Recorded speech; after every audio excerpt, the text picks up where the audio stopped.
माणूस कर्मानं घडतो, कर्मानंच बिघडतो.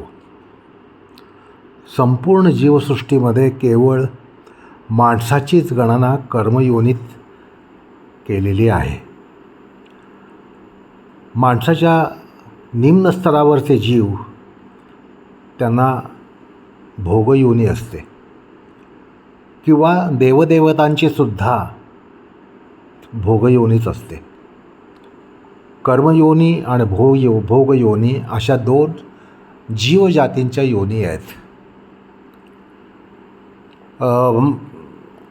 अगदी बाकीची जी जीवसृष्टी आहे, उपमानव जीवसृष्टी, वनस्पतींमध्ये असणारी जीवसृष्टी, ही सगळी भोगयोनी आहे, ती कर्मयोनी नाही आहे. आणि माणूस हा कर्मानिशीच जन्माला येतो,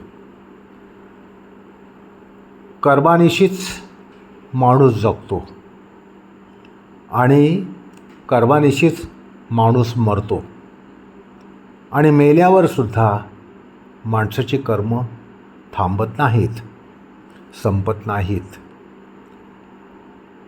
गीतेमध्ये एक श्लोक आहे, नहि कश्चिदपि क्षणमपि जातुः तिष्ठति अकर्मकृत.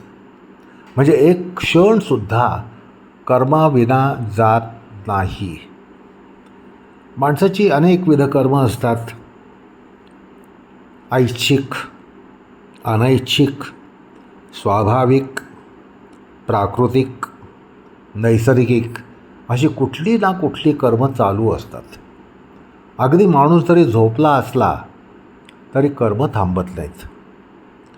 माणूस शुद्धीवर नसला तरी कर्म थांबत नाहीत. तर कर्म हे अविरतपणे चालणारं, सातत्यानं चालणारं अशा प्रकारचं एक